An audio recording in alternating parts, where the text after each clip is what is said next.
Hello everybody, and welcome back to my Let's Play of The Legend of Zelda: A Link to the Past.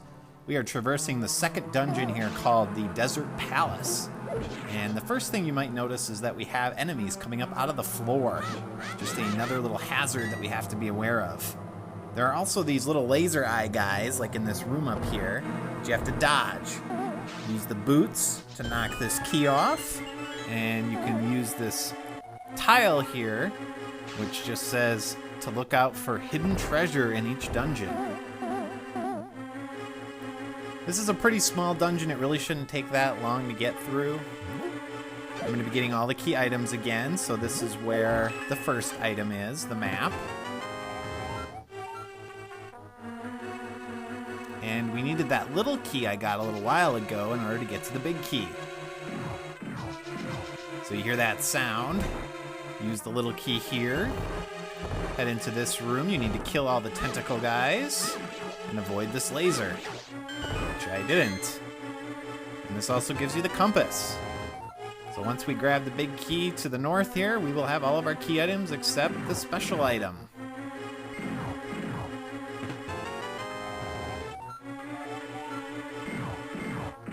Ugh. Man, I need to be a little bit more careful. Too gung-ho, trying to run as quickly as possible. Don't go into that doorway to the north here, that's just a trap room. Now that we have the big key, we can get the special item, head all the way to the west, dodge all these enemies. You need to lift the pot on the far left, hit the switch, and here's our special item in the big chest. The Power Glove. Get it? Power Glove? Anybody? Anyway, like the Mario portrait in Kakarika Village, a nice little homage to Nintendo's products at the time. So now that we have that, we can lift up certain blocks that we couldn't pick up before. There's also a room to the north here that has some fairies in. Push this block down. And if you need to refill your bottles or get some health, you can grab them. And that's it for the first part of the dungeon. Head out here. Head south for a heart piece. And if you sprint, you can, get by without activating that vulture.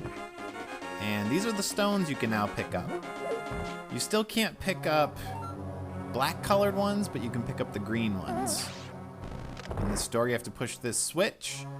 You need to get the key to the left here and just run past these little tiles. If you wait too long, they start flying at you and can cause damage. Again, we have to kill all the tentacles and avoid the laser. As long as it can't see you, it won't shoot you. In this room, we just need a key. So dodge and weave. Key's under this pot. Continue north. Another tile room. Keys up here. And I'm getting the bow and arrow because we have one of our red one-eyed friends. Kill him off.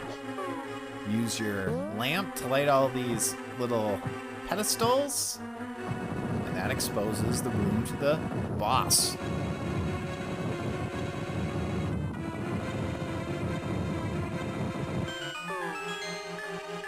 So, if you are not a fan of Link's yell when he slashes his sword, I would recommend that you turn down the volume or skip ahead a couple of minutes while I fight this boss, because I am going to be slashing like a madman. This boss is named Landmalus, and there are 3 of these worm creatures that you have to kill. You need to slash either their head or their body in order to damage them. And when each of them come out of the ground, they shoot little rocks at you. And if you look closely, you'll see that the rocks are sent in all the diagonal directions. So if you stand either directly below them or directly to the side of them, you usually won't get hit. Usually, I say. And these guys can be a big pain to actually hit. This can be a test of endurance and patience. So once you do enough damage to each one, like that, it'll blow up.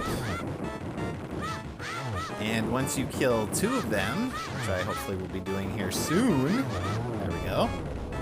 Now, when it comes out, it shoots rocks in all 8 directions, including up, down, and to the side. So hopefully I can kill this thing really quick, because those things hurt. I think I only have 1 or 2 more shots.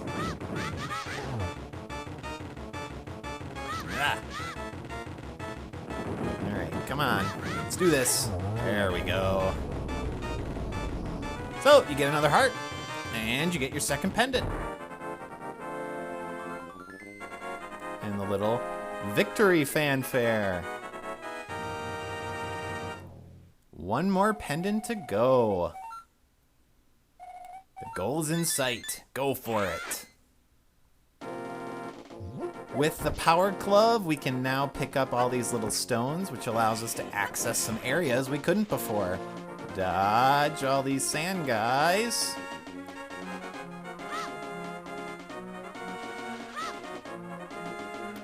And you may have noticed when we came into the desert before, there were a lot of those rocks over here, including these big ones. You can lift up these really large ones too, and if you do it on the south one here, there's a secret room. This is a great place to level up rupees that you might need. There's about 60 rupees in here. So if you're short on rupees and you need some to buy something, you can come here and get them. That little thief in there just tells you the same thing Sahasrara did, that there's a cave to the east of Lake Hylia. And we're going to be going there in a little bit.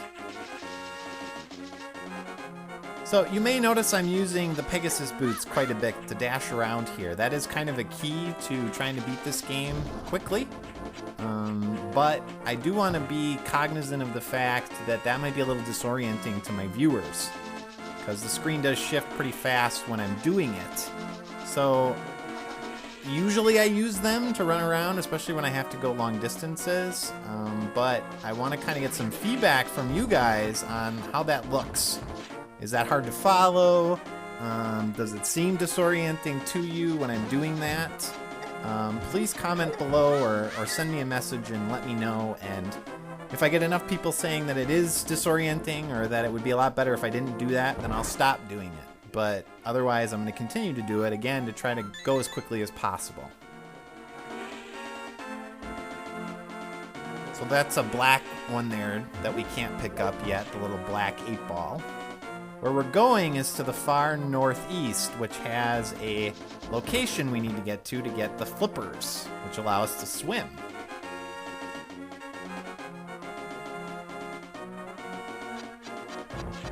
And I hate these little clawed guys because they do a lot of damage.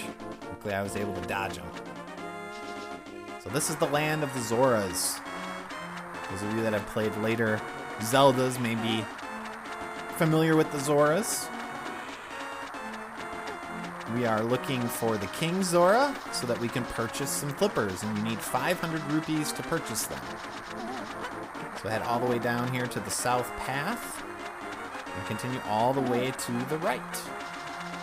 And don't, get hit by fireballs.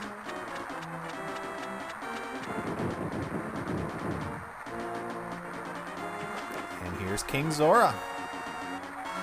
I want the flippers. Just drop by.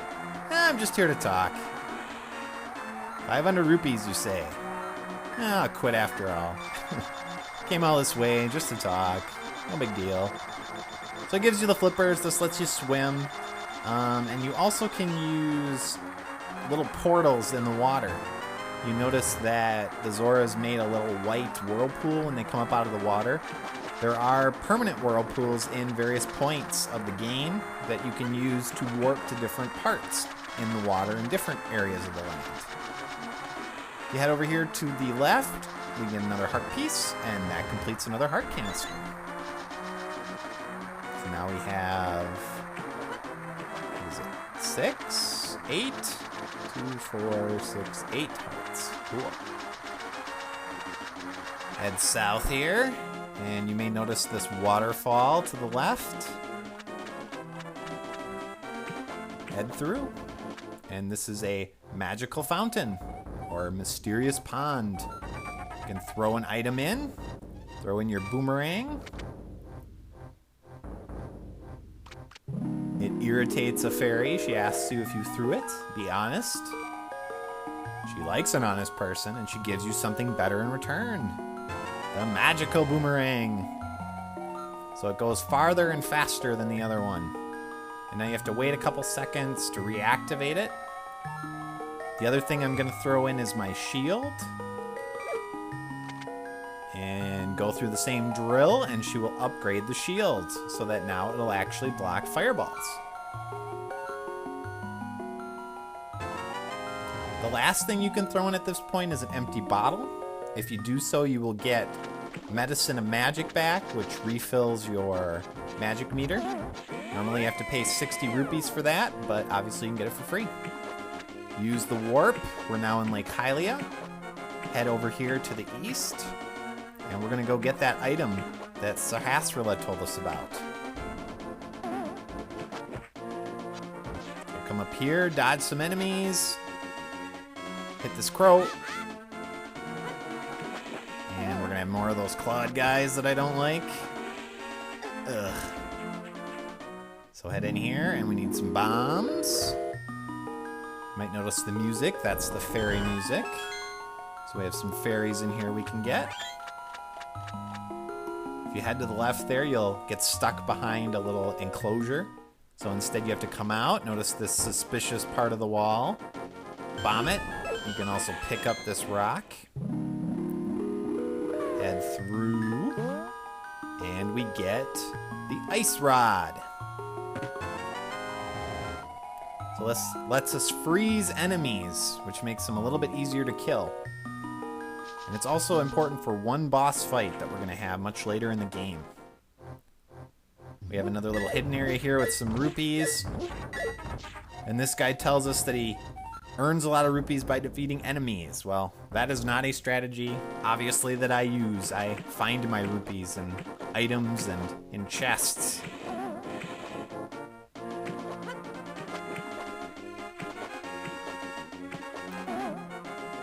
So the next thing I'm going to do is head up here to land and hook around to the south and left. Trying to dodge as many enemies as possible. Ugh. See if I can get around this guy. Ugh. Dang it, I dashed north instead of left. And then up here, there's another suspicious spot you can bomb. We're going to be putting that ice rod to use right away. So we have these guys. They are annoying because their movements are very unpredictable. You have to use the ice rod to kill them.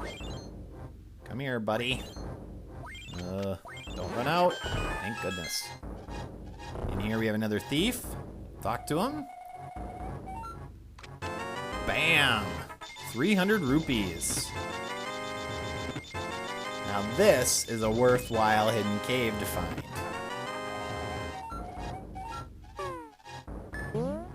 And we're gonna need those rupees because in the middle of Lake Hylia is a platform that leads to a little cave. And in that cave is another mysterious pond that we can throw rupees in to upgrade our equipment.